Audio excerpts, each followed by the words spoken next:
Vai. Bom dia, irmãos. Bom dia, igreja. Bom dia, amigos.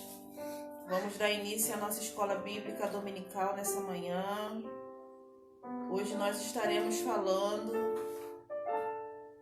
sobre a obra redentora de Cristo, aquilo que o Senhor Jesus fez por nós. Jesus não é apenas o nosso Salvador, Ele é muito mais do que isso. Vamos abrir nossas Bíblias no texto de Efésios.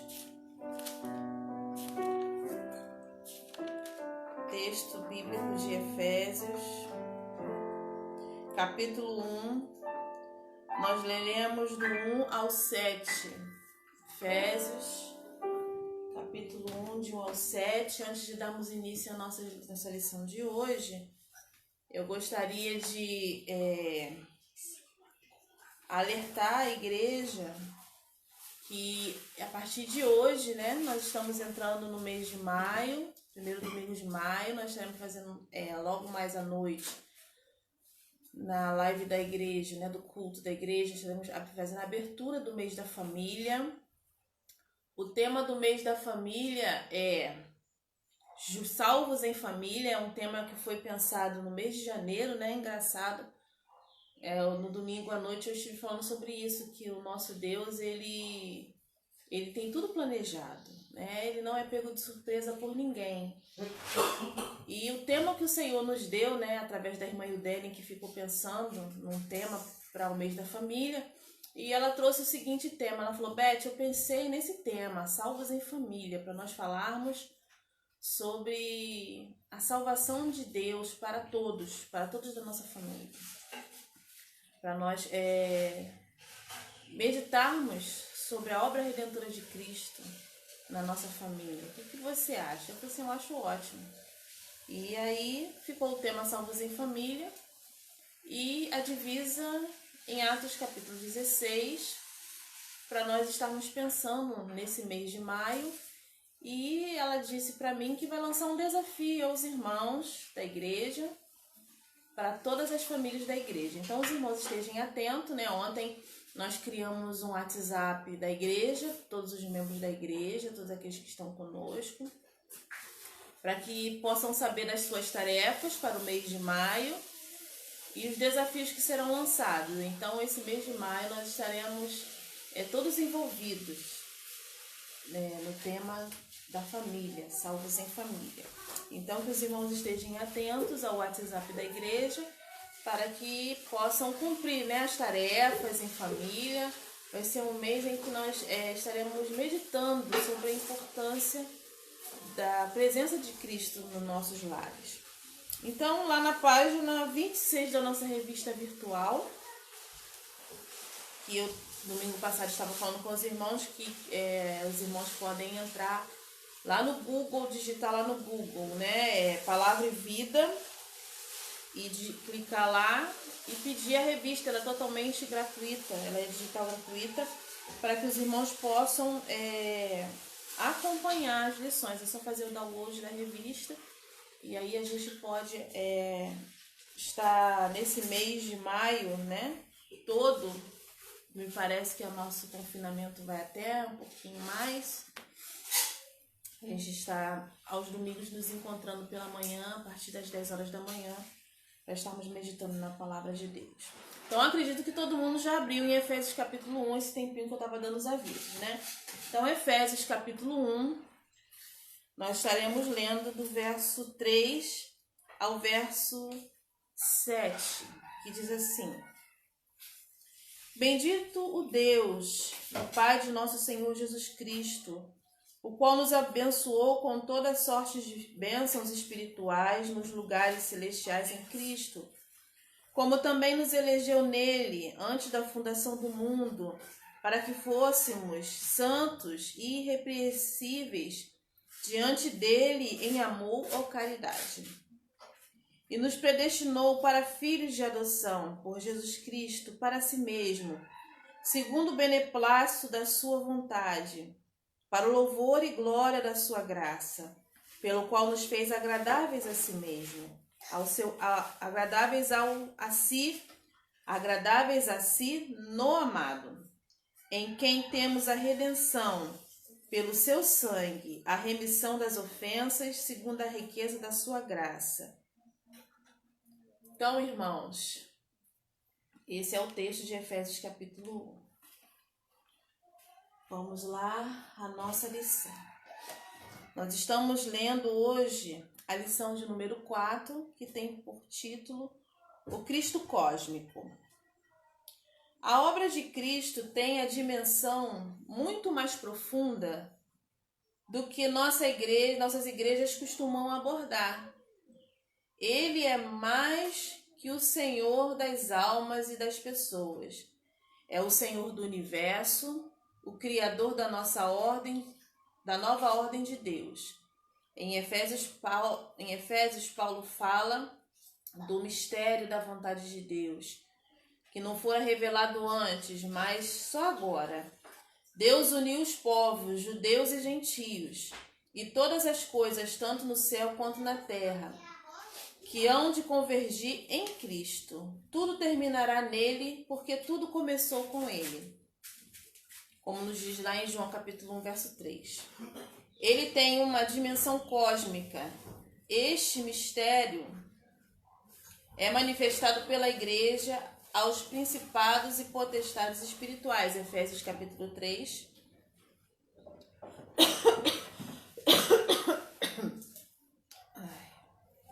Efésios capítulo 3, verso 9 e 10. A igreja ensina as potestades o ministério de Deus, que começa pela união dos homens e termina no destino do universo. Eu me lembro que uma das últimas mensagens do pastor Eduardo na igreja foi justamente sobre isso, né? O pastor esteve nos falando acho que eu não sei se foi no último culto ou se foi no penúltimo culto da igreja, que ele nos ensinou que Cristo era muito mais do que o nosso Salvador, muito mais do que o Messias. Cristo ia além e que nós devíamos, né, nos incentivou a mergulharmos na palavra de Deus, a termos comunhão profunda com o Senhor, para que pudéssemos conhecer, né, o Cristo Redentor, o Cristo Salvador, o Cristo Criador, o Senhor, aquele que caminha conosco, aquele que realizou uma grande obra, não só nas nossas vidas, mas em todo o universo. E o tema da lição de hoje é o Cristo Cósmico. Eu achei tão interessante esse tema, Cristo Cósmico. Por quê? Porque Jesus ele vai além, né, de Salvador. Ele é aquele que restaurou a criação universal de Deus, não apenas o homem, não apenas a natureza, a terra, mas todo o universo. A obra de Cristo foi além, né, dos portais da terra. E nele todas as coisas foram criadas e através dele todas elas são sustentadas. Então, esse Cristo que Paulo apresenta para nós na carta aos Efésios, que mostra, né, uma redenção plena, completa, não apenas limitada a homens e mulheres, mas a toda a criação de Deus. Então vamos lá. Em Cristo, Deus está criando não apenas um novo povo ou uma nova raça, mas um novo mundo, pelo que se alguém está em Cristo, nova criatura é. As coisas velhas já passaram, eis que tudo se fez novo. Criatura é o grego kítis, que em Romano 1, verso 20, refere-se ao mundo criado. Seu sentido em 2 Coríntios 5,17 é muito mais que moral. Não é se alguém está em Cristo, não bebe, não fuma, não adultera. É cósmico. Se alguém está em Cristo, faz parte do novo mundo de Deus. Nós, a igreja, somos o início do novo mundo que Deus está criando. Não apenas novo povo ou nova raça, mas um novo mundo. Mas o novo homem e o novo mundo surgem em Jesus. É obra divina. Em Cristo, e não uma obra humana. Nós vemos aqui, interessante, quando eu estava lendo essa introdução, me veio na mente, né, quando ele fala aqui, né, o novo homem não significa apenas, quem está em Cristo não significa não beber, não fumar, não adulterar. É algo mais amplo, é algo, quando ele coloca aqui, é algo cósmico. Quando a nova criatura se refere a um novo comportamento, uma nova mente, se refere a um novo viver, né? É o amor de Cristo revelado em nós, o nosso comportamento, a nossa forma de pensar, a nossa forma de sentir muda, nosso olhar muda para o mundo, para as pessoas. Nós temos um novo olhar acerca de Deus, nós temos um novo olhar acerca da sua criação. É nos revelado, né? A pessoa de Jesus, nele nós vemos que todas as coisas convergiam. Então, a partir do momento que nós cremos no seu nome, nos tornamos seus discípulos, é forjada em nós uma nova criatura, uma nova pessoa, restaurada, totalmente transformada. Mas não é uma transformação imediata, é uma transformação que vai se revelando a cada dia, uma transformação que vai sendo construída a cada dia. À medida que nós andamos com o Senhor Jesus, Ele vai nos transformando, Ele vai nos mudando, nos fazendo mais parecido com Cristo. O alvo do Senhor, da transformação de Deus na nossa vida, é nos fazer parecidos com Cristo, nos fazer semelhantes a Jesus, né? Paulo também fala sobre isso. Então é muito mais do que um simples comportamento, é muito mais do que você deixar de fazer.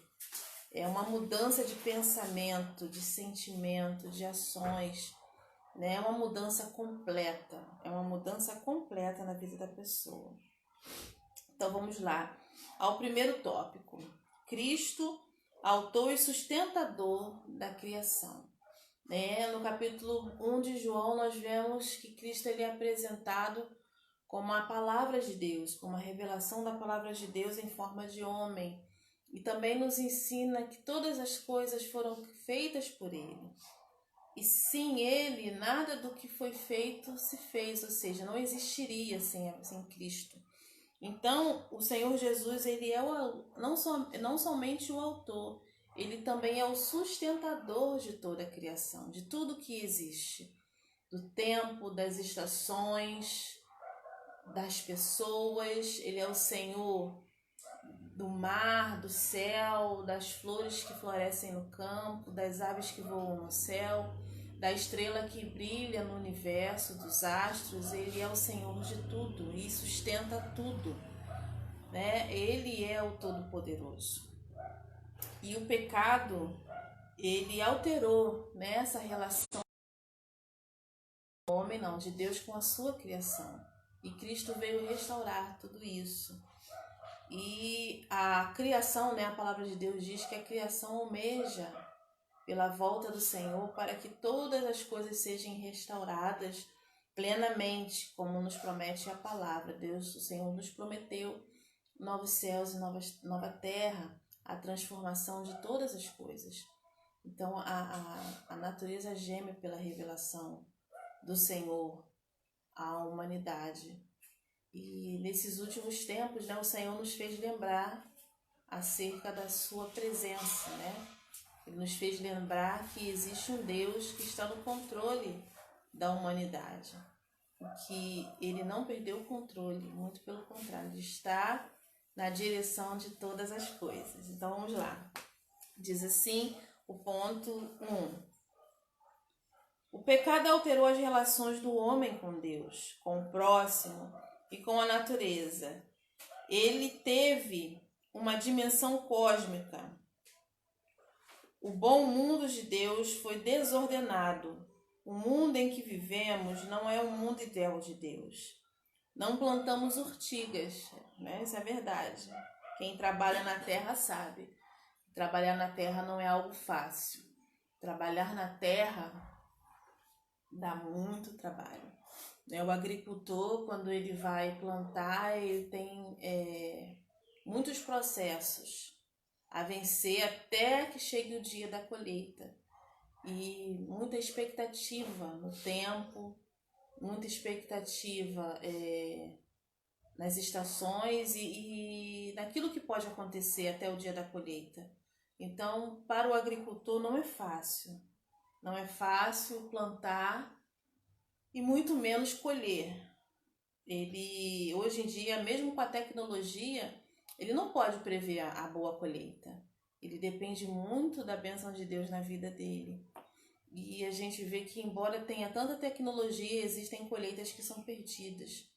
Existem colheitas que o agricultor ele não tem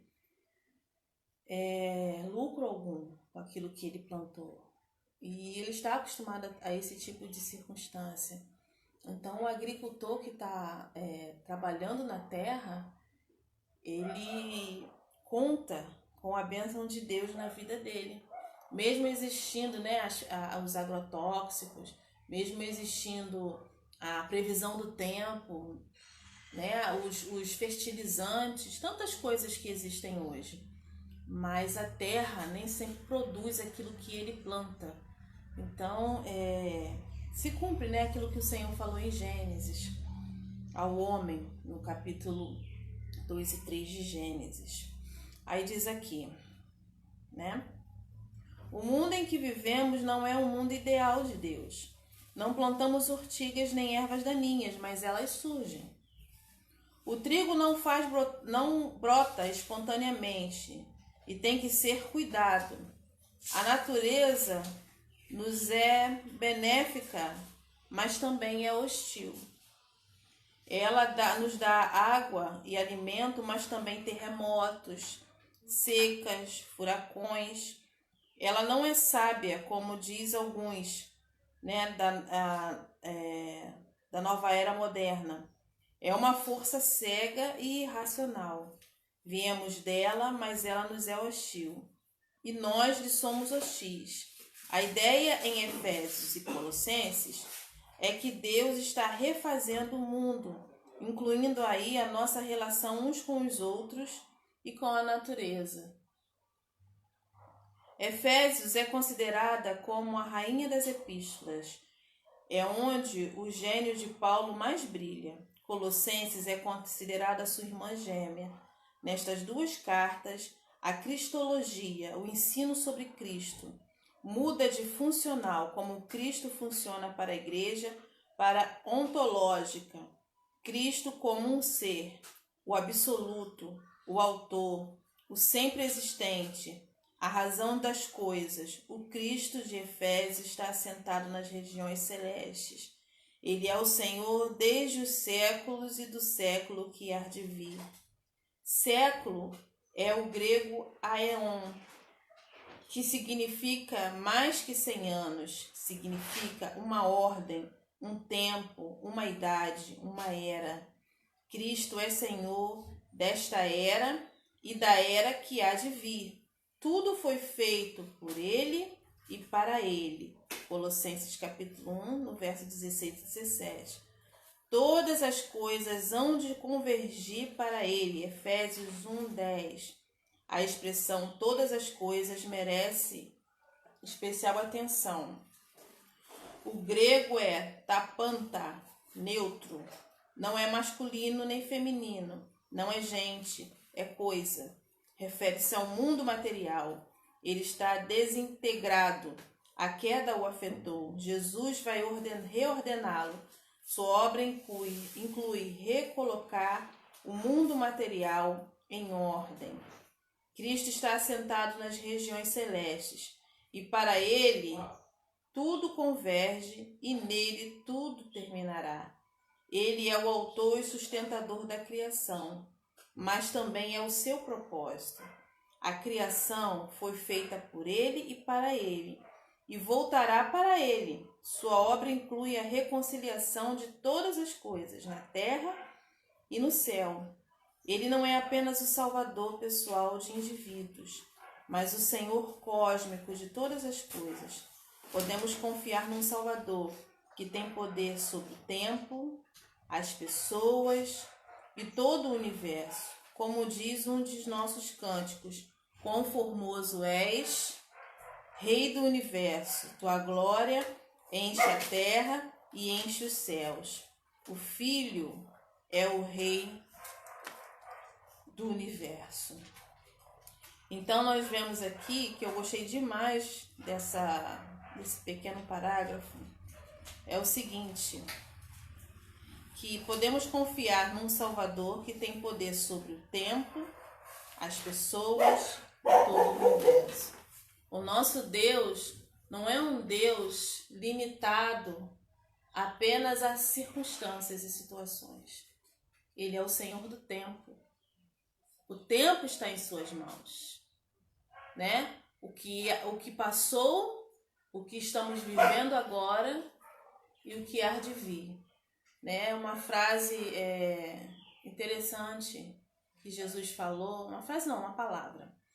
Quando ele estava lá no Calvário, que ele falou assim: está consumado, né? Tetelestai. Quando ele se referiu a isso, está consumado, ele se referiu num sentido pleno, ou seja, tudo está pronto. Está pronto. Está tudo resolvido. Foi isso que Jesus quis dizer lá na cruz do Calvário. Então ali no Calvário, ele concluiu toda a sua obra, ele concluiu tudo o que ele estava fazendo.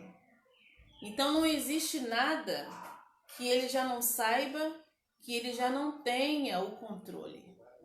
Então o Senhor, ele não é apenas Senhor de circunstâncias, ele é Senhor do tempo, do espaço, está no controle dele. Ele também é Senhor de pessoas, de comportamentos, né? Ele também é Senhor de toda a criação, de tudo que existe. Então, nada escapa ao seu controle, nada. Desde algo microscópico, que nós não vemos a olho nu, a algo grandioso. Para Deus, tudo é possível. O Senhor, tudo está debaixo do seu senhorio e do seu controle. Então, quando nós lemos lá em Hebreus, que diz assim: cheguemos confiadamente ao trono da graça, não se refere tão somente à salvação que ele nos deu, né? Que é um texto que fala sobre salvação, sobre o preço pago que Jesus pagou por nós, mas fala também de todo o poder do Senhor. Então, toda a confiança que depositamos nele, nós depositamos no lugar certo, porque ele é Senhor verdadeiramente. E nas suas mãos está todo o poder. Então, podemos chegar confiadamente a ele, na certeza de que ele vai nos ouvir, vai nos responder e vai resolver, né? Nos dar a resposta, nos dar a resolução de acordo com a sua vontade soberana. Porque ele é o único que detém o conhecimento de todas as coisas. Quando Deus nos responde às nossas orações, quando ele nos ensina algo, quando ele nos conduz a algum lugar, ele o faz conhecendo plenamente o passado, o presente e o futuro. Às vezes nós não compreendemos, muitas vezes, o não de Deus para a nossa vida. Eu não sei nem por que eu estou falando isso, mas vamos lá, né? Já que eu comecei, vamos continuar. Às vezes nós não compreendemos o não de Deus para a nossa vida. Mas o não de Deus, ele também é bom, perfeito e agradável. É porque quando a gente recebe um não, é ruim, porque nós sempre esperamos o sim. Nós sempre esperamos a aprovação plena daquilo que desejamos. Mas o que a gente se esquece, né? É que nós não temos o conhecimento do futuro. Nós não sabemos o que vai acontecer daqui a 1 minuto, nem algo daqui a alguns segundos, né? A gente supõe que nós estaremos aqui daqui a 5 minutos, nós estaremos aqui ainda na nossa live do Facebook estudando a lição da Escola Bíblica Dominical. Nós supomos isso. Mas o nosso Deus sabe o que vai acontecer exatamente daqui a 5 minutos. Então, o não de Deus também é bênção na nossa vida, embora a gente não entenda, embora nos pareça amargo a princípio. Mas Ele é perfeito, porque o nosso Deus, Ele é perfeito em tudo aquilo que Ele executa. Certa vez eu ouvi a seguinte frase, né? Baseada no texto de Mateus capítulo 7, que a gente lê, né? Batei, abri-se-vos-á, buscai e achareis, né? Baseado nesse texto, que diz assim, mais à frente, que qual é o pai que o filho pedindo-lhe pão lhe dará uma serpente, né? Lhe dará uma pedra, ou pedindo um ovo lhe dará uma serpente, né? E Jesus fala, se vós sendo maus sabeis dar coisas boas aos vossos filhos, muito mais o nosso Pai Celestial nos dará coisas boas àqueles a que o pedirem. Muitas vezes nós pedimos a Deus pão, algo, né? Pensando que é pão para a nossa vida. E Deus olha o nosso pedido, como Ele conhece o futuro, como Ele conhece todas as coisas da nossa vida. E Ele nos conhece o nosso interior, os nossos sentimentos, as nossas emoções. Ele reconhece o nosso intelecto, a nossa estrutura. E aquilo que nós pedimos para Ele, que achamos que é pão para a nossa vida, na verdade Ele vê que é uma pedra. É uma pedra na nossa vida. É uma serpente para a nossa vida. E aí Ele nos diz não. E naquele momento que a gente recebe o não de Deus, a gente se abate, a gente não entende porque Deus não quer nos dar, nos abençoar com aquilo que nós pedimos. Mas, na verdade, aquilo que nós pedimos não será sustento para a nossa vida, não será bênção para a nossa vida. Muito pelo contrário, será um laço, será um tropeço para a nossa vida. Então, o Senhor nos responde não. Mas o não de Deus para a gente, muitas vezes, é inaceitável. E como que a gente vence isso? A gente vence isso conhecendo Deus profundamente. A gente vence isso caminhando com Ele, conhecendo o seu amor, conhecendo bem de perto o seu amor, a sua misericórdia, conhecendo de perto a sua compaixão. E a partir do momento que nós o conhecemos e caminhamos com Ele, a sua resposta para a nossa vida, ela se torna aceitável, porque nós entendemos e conhecemos o seu amor. Então nós sabemos que aquilo que Ele está nos dando naquele momento, que a princípio nos parece amargo, é resultado do seu grande amor por nós. Não sei porque eu falei isso, mas Deus sabe. Então, para nós finalizarmos aqui, que eu comecei a falar isso porque eu estava falando sobre a característica do nosso Salvador ser um Salvador, que o autor coloca aqui um Salvador cósmico, porque ele fala, né, que ele tem poder, o nosso Salvador tem poder sobre o tempo, sobre as pessoas e sobre todo o universo. E tem aquele cântico, né, Conformoso és, que fala sobre isso. Então vamos caminhar para o ponto 2. O novo mundo de Deus. Embora bem sustentada em Paulo, essa ideia não foi inventada por ele. É um lugar aonde vamos. Não é uma instituição humana ou social. Eu pulei para o lugar errado, peraí. Embora bem sustentada em Paulo, essa ideia não foi inventada por ele. Que ideia? Que Cristo é o Senhor de todo o universo. Ele não foi inventada por ele e não é estranha aos demais autores da Bíblia. Lemos na visão de João. É o que estava assentado sobre o trono e disse, né, lá no Apocalipse. E o que estava assentado sobre o trono disse, eis que faço novas todas as coisas. E acrescentou, escreve, porque essas palavras são fiéis e verdadeiras. Agora vem o novo mundo que Deus está criando em Jesus. No final da Bíblia, em Apocalipse capítulo 22, quando a obra de Cristo chega à sua consumação, o Éden está de volta. Esse tempo de confinamento, aqui na nossa família, que a gente mora todo mundo no mesmo quintal, né? Meu irmão mora na parte da frente da casa, minha mãe mora nos fundos e eu moro em cima. Então, durante a semana nós decidimos nos reunir para lermos a palavra de Deus juntos e também incentivar as crianças a estarem lendo a palavra de Deus. E nós começamos por Apocalipse, passamos por Atos, né? Começamos com Apocalipse, a revelação do final, né? De todas as coisas, a consumação de todas as coisas. Aí fomos para Atos, que é o Espírito Santo sendo revelado à igreja. Vimos a igreja do início, a igreja primitiva, como ela funcionava, o objetivo dela ter sido fundada, as obras do Espírito Santo no meio da igreja, como o Espírito Santo deseja que a sua igreja se comporte, como ele deseja que ela seja. Vimos ali no livro de Atos. E agora nós pulamos agora em Gênesis. E quando nós começamos a ler em Gênesis, nós vimos exatamente isso. Pelo fato da gente ter lido Apocalipse primeiro, e agora estarmos entrando em Gênesis, a gente ficou bem claro essa visão aqui que o autor fala que em Apocalipse nós temos o Jardim do Éden, lá do começo, sendo restaurado. Nós temos ali em Gênesis o Senhor restaurando aquilo que ele fez no início e que o pecado destruiu. Nós vemos o Senhor restaurando os céus, a terra. Nós vemos o Senhor restaurando o homem.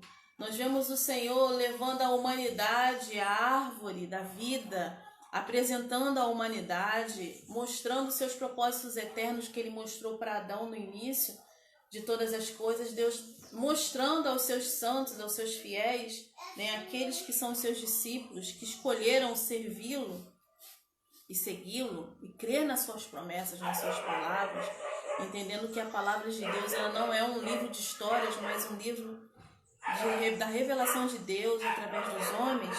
Ali em Apocalipse nós vemos tudo isso sendo restaurado, Deus trazendo de volta o homem ao Éden, Deus restaurando a condição do homem diante dele, né? Dando ao homem a sua posição que ele tinha antes da queda, trazendo ao homem, como eu posso dizer,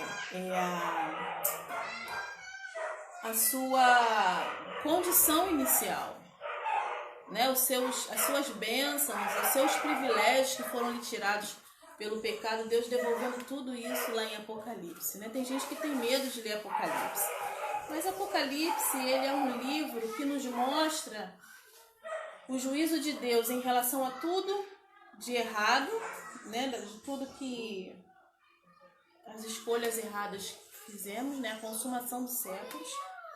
E vemos a Deus cumprindo todas as suas promessas. É um livro que ele nos mostra aquilo que vemos lá em Deuteronômio, Moisés fazendo o discurso da bênção e da maldição, né? A vida e a morte. Então é um livro que nos ensina, né, sobre a importância de estarmos firmes na palavra e confiantes que as promessas vão cumprir. Vamos lá. Diz assim, lá no segundo parágrafo. No final da Bíblia, em Apocalipse capítulo 22, quando a obra de Cristo chega à sua consumação, o Éden está de volta. Em Gênesis 3, o homem é expulso. E em Apocalipse 22, ele é readmitido, né? Tudo que perdeu na queda, recupera em Cristo. Reaparece a árvore da vida, em Apocalipse 22, verso 2. Seus frutos são para o alimento e as folhas para a saúde. A consumação da obra de Cristo nos devolve o que a queda nos tirou.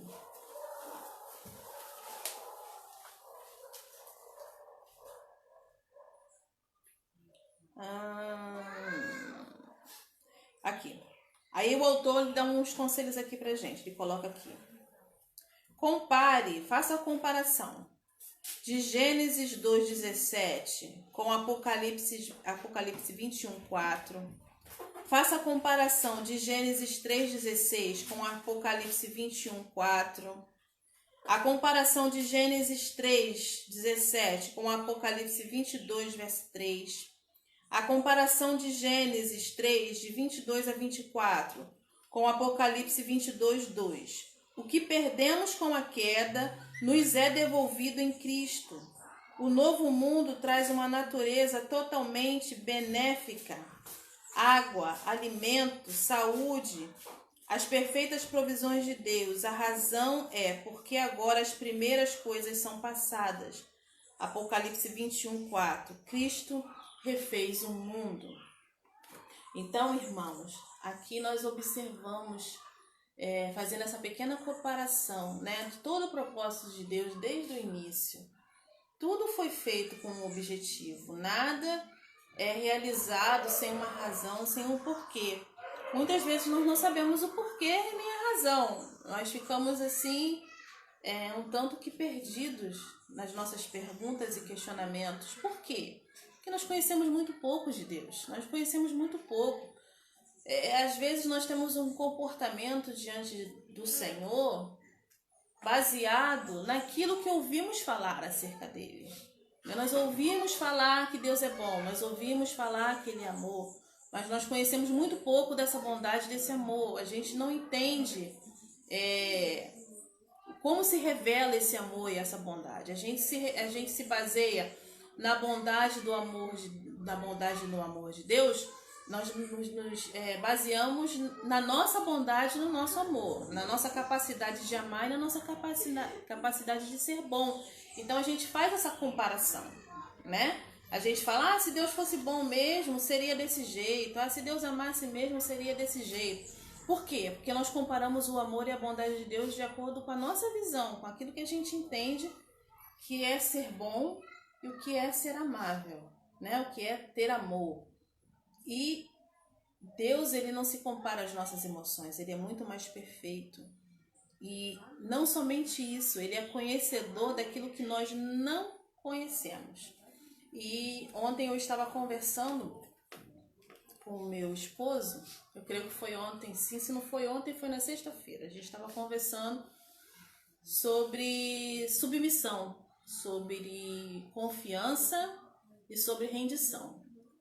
E eu estava falando para ele, a gente conversando, a gente chegou à conclusão que só se confia quem se submete.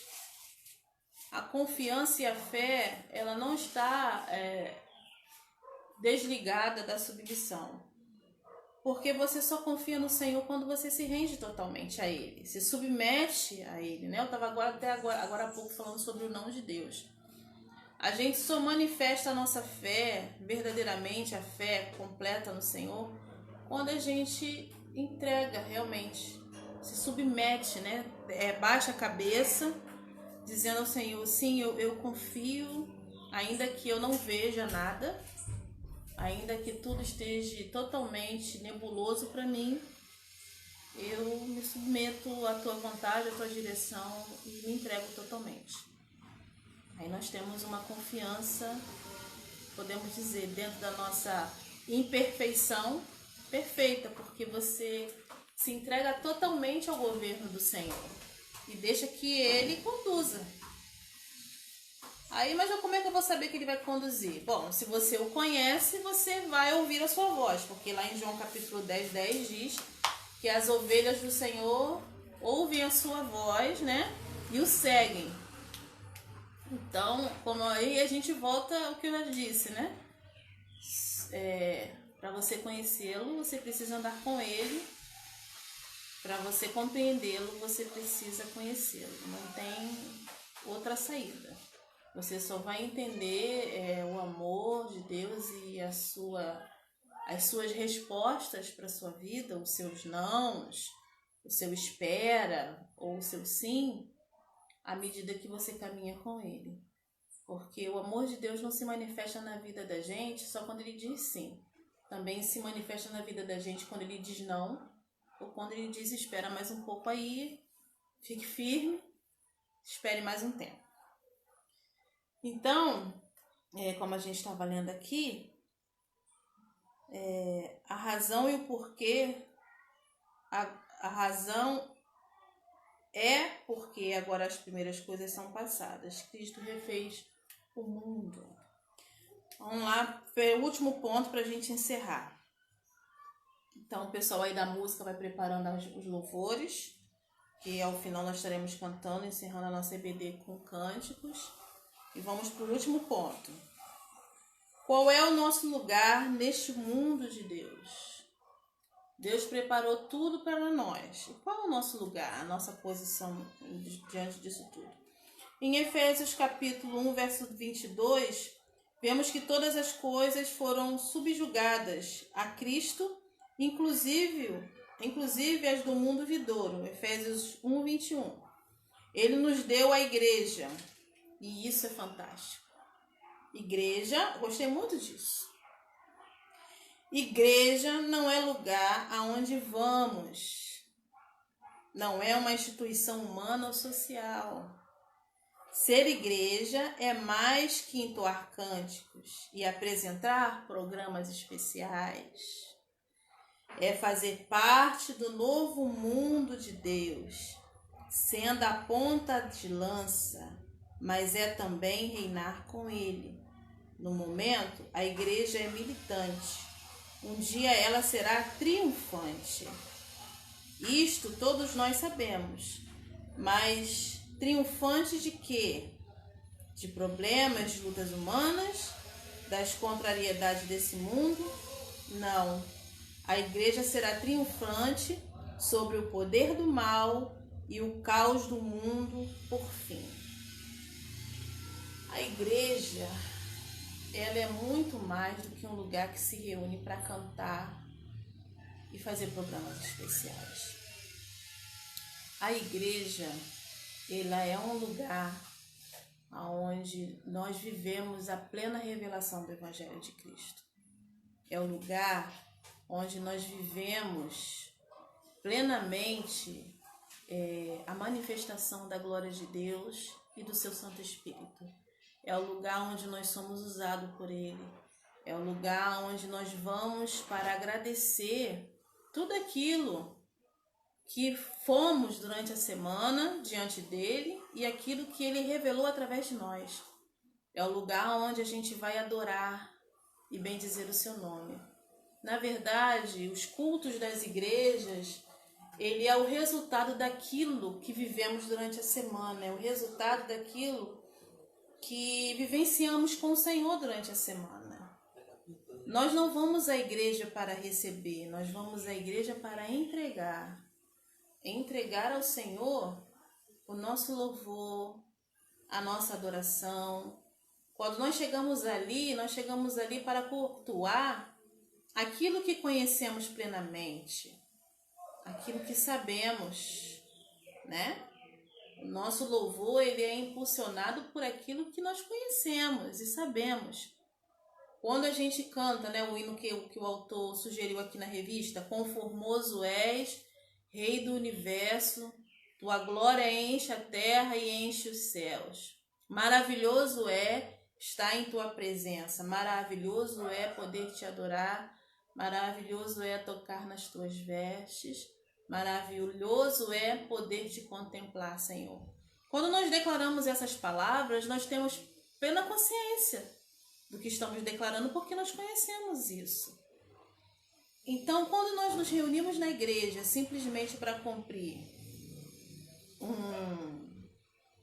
uma atividade social, ou porque se a gente não for, alguém vai telefonar para a gente nos cobrando a nossa presença, ou porque a gente vai porque temos uma peça para apresentar, uma coreografia, ou uma música que foi ensaiada durante a semana e naquele dia ali a gente vai apresentar aquele belo louvor, ou porque nós temos um estudo para fazer, ou nós nos comprometemos a ajudar alguém.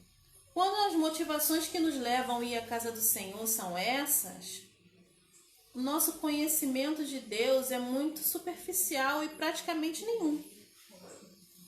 Eu posso dizer isso porque a palavra me ensina isso. A gente vai à igreja para adorar a quem nós conhecemos. É como se nós fôssemos à casa de alguém muito querido, não é assim que a gente faz? Quando a gente tem um amigo muito querido ou um parente, ou até mesmo os nossos pais, quando a gente tem um relacionamento maravilhoso com os pais, que deveria ser assim com todo mundo, mas tem gente que não tem, né? É algo que uma outra conversa. quando a gente tem alguém muito querido que a gente vai visitar, dentre tantas as coisas que a gente pode destacar, é o seguinte: a gente vai visitar porque a gente quer estar com aquela pessoa.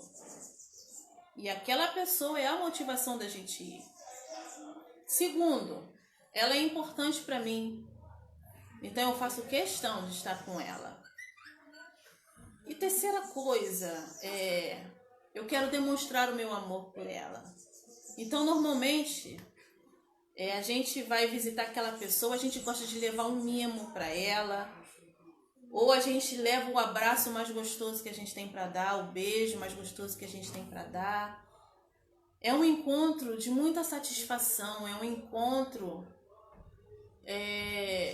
de muito calor humano, né? A gente que é brasileira, a gente gosta do calor humano. As pessoas, às vezes, os outros povos não entendem porque a gente abraça tanto, porque a gente beija tanto, porque a gente tem esse calor humano dentro de nós.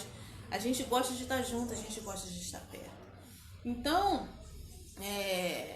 por exemplo, vou citar o Natal. O Natal aqui pra gente, da nossa família, é uma data que se resume no encontro de todo mundo, que não se vê o ano todo. Geralmente a nossa família, né, e amigos se reúnem no Natal. Então a gente passa um ano inteiro sem se ver, só se falando pelo WhatsApp ou por telefone, porque todo mundo trabalha, todo mundo tem os seus compromissos. Somos de igrejas diferentes, em municípios diferentes do Rio de Janeiro, mas o Natal, dia 24 de dezembro, foi a data que separamos para estarmos todos juntos. Então, o dia 24 de dezembro é o dia que a gente se encontra. Então, por que eu estou falando isso? Porque eu quero que você entenda que motivação te leva à igreja. A motivação que nos deve levar à igreja é esse mesmo sentimento. É de você se encontrar com o amado, de você ir na casa dele, de pisar nos seus átrios e se sentir feliz de estar ali. Não porque você tem compromissos a cumprir, mas porque você foi à casa dele, porque ele é o seu amado, porque estar na presença dele te alegra, te satisfaz estar na presença dele. Que as reuniões que você frequenta, né, as mulheres na União Feminina, os jovens nos encontros de juventude, você não faz para cumprir uma atividade, você faz porque ali no meio da comunhão você sente a presença de Deus. Ali no meio da comunhão, através das pessoas, você ouve Deus falar com você. Então você vai para se encontrar com o amado, com o Senhor. Você não vai para cumprir uma atividade, você não vai para cumprir um protocolo, você vai para estar na presença do Senhor. E é isso que é o objetivo da igreja. A igreja nada mais é do reflexo da nossa comunhão com Deus, com aquilo que nós tivemos com Deus durante a semana, de segunda a sábado.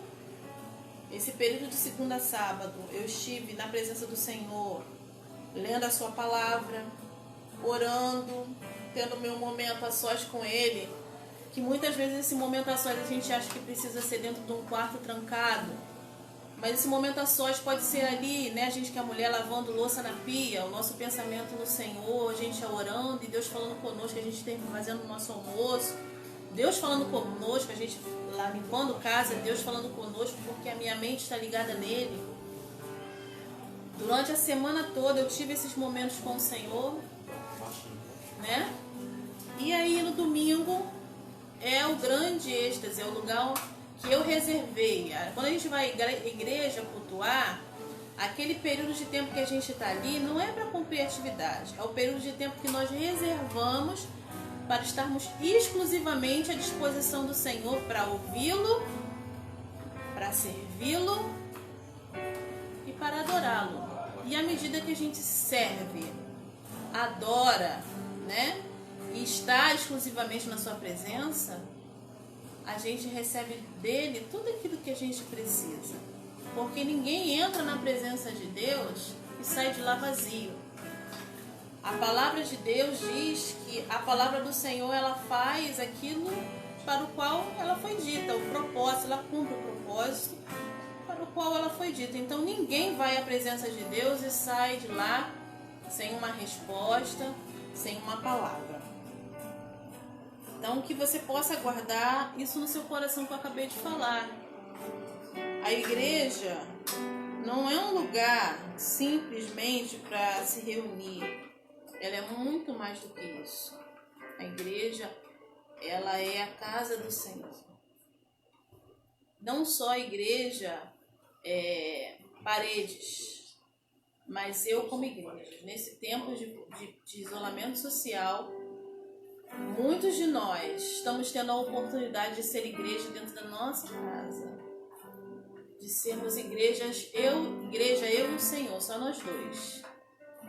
Né? Muitos estão sendo chamados a restaurar o seu altar, a restaurar o seu lugar de adoração particular. Quantos de nós nesse período, né, só pegávamos a palavra de Deus para ler no domingo, só parávamos para orar no domingo, seja de manhã, seja à noite. E nesse tempo de isolamento social, o Senhor tem nos convidado a abrir a sua palavra todos os dias, a orarmos todos os dias. Eu estava conversando com a irmã da igreja, né, que esses dias nunca se orou tanto como se tem se orado nesses últimos dias. Nunca se buscou a palavra de Deus com tanto entusiasmo como tem se buscado nesses últimos dias. Esse tempo de quarentena, né, de isolamento social, Deus chamou o seu povo para um despertamento espiritual, no conhecimento da palavra, na oração, que são básicos para a vida cristã. Você orar a Deus e você ler a sua palavra. Alguns têm até jejuado, né? Tem feito, né, jejuns de consagração de vida ao Senhor. Então, como eu disse, ser igreja é muito mais do que cantar e cumprir atividades e programas especiais. É ser um adorador de Jesus Cristo, como diz o pastor Eduardo. É ser um adorador de Jesus Cristo, genuíno, aonde quer que ele esteja. Seja em casa, seja na rua, seja no trabalho, na escola. Ele é um farol resplandecente. Então vamos continuar para a gente fechar, senão a gente não fecha, né? Em Lucas 10:19, a igreja recebeu poder para pisar escorpiões, símbolos do mal. A igreja será vencedora sobre todo o poder maligno. Sua vitória será global. Ela julgará o mundo e o mal com um Senhor triunfante. Está lá registrado em Mateus 19:28 e em Lucas 22:30. E desfrutará da vitória de Cristo. Nosso triunfo não é apenas para esta vida, mas é para a nova ordem de Deus, para um novo mundo que o Cristo, Senhor do Universo, está criando. Ela desfrutará deste novo cosmos ela desfrutará deste novo cosmos. Aí diz assim, em Apocalipse 21, verso 1. E viu um novo céu, uma nova terra, porque já se foram o primeiro céu e a primeira terra, e o mar já não existe. A salvação é mais que libertação do fogo do inferno. É identificação com Cristo e lugar de honra no novo mundo do Senhor. Nós o desfrutaremos. Em Cristo somos mais do que vencedores. Romanos 8:37. Para pensar e agir, para a gente encerrar, né? O pecado é um desastre. Ele perturbou o relacionamento do homem com Deus, com o próximo e com a natureza. Ele perturbou a ordem de Deus. Cada crente deve fugir do pecado, pois ele traz perturbação da ordem que já é frágil. A obra de Cristo é destruir o poder do pecado e de seu autor. E ele construirá um novo mundo. A igreja é a ponta da lança desse projeto de Cristo. Cada convertido é uma pedra a mais na construção de um novo mundo de Deus. Essa nova ordem de Deus não é apenas moral, mas é cósmica. Com estes elementos se desfazendo, um novo mundo vem chegando. Sim, Nós esperamos não apenas um céu, mas um novo universo, um novo mundo, em que a paz e a justiça reinarão, porque o pecado não mais existirá. Cristo foi preparar lugar para nós, não um quartinho, mas um novo mundo inteiro. Quando Jesus disse, lá em João 14, não se turbe o vosso coração, crede em Deus, crede também em mim. Na casa de meu pai há muitas moradas. Ele quis dizer, vou preparar-vos lugar. Não foi apenas um lugar pequeno, um lugar estreito, Foi o lugar, o mundo inteiro para nós. Que o Senhor te abençoe, que o Senhor te guarde, que Ele resplandeça o seu rosto sobre ti, Ele tenha misericórdia de ti, que o Senhor sobre ti levante o seu rosto e te dê a paz.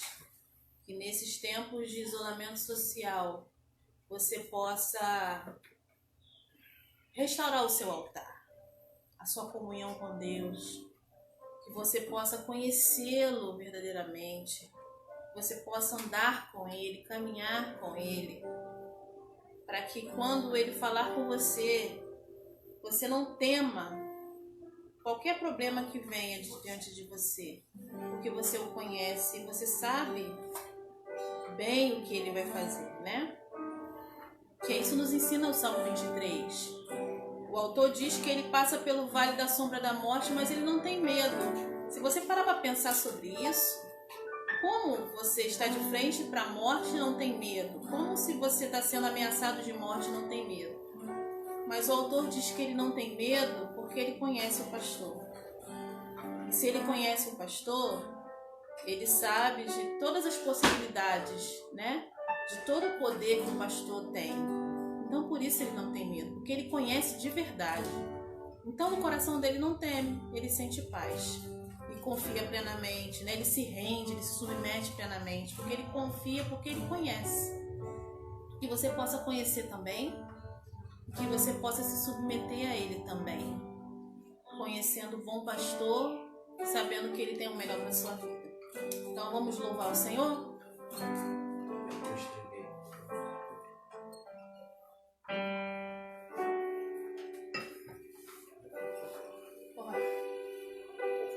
Então tá, vamos lá, vamos cantar com o Formoso-é.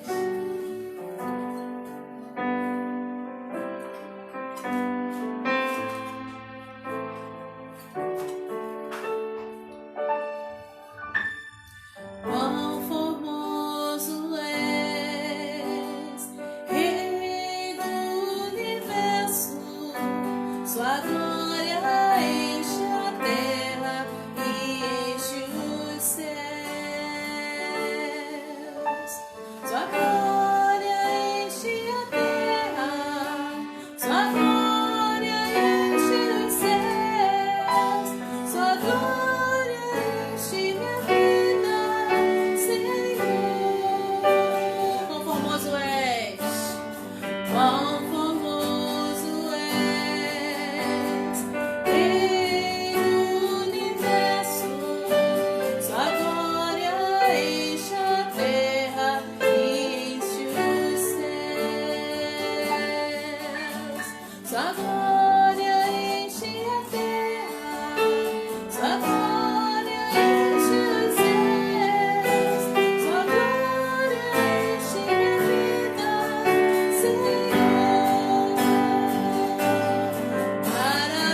coração o propósito de quando acabar essa pandemia e podermos voltar ao nosso convívio social, que o seu desejo possa ser estar na presença de Deus. Que você não perca a oportunidade de estar na casa do Senhor, porque é um privilégio. É um privilégio podermos adorá-lo e servi-lo. De podermos sermos chamados filhos do Rei do Universo, filhos do Altíssimo, daquele que detém todo o poder, de sermos amados por Ele e cuidados por Ele. Que você não abra mão desse privilégio de estar na sua casa e de servi-lo fielmente. Que Deus possa te abençoar e que durante essa semana você possa meditar nisso, no privilégio que temos de servirmos a Deus e adorá-lo. E estarmos presentes, com Ele no grande dia, quando Ele restaurar todas as coisas. Que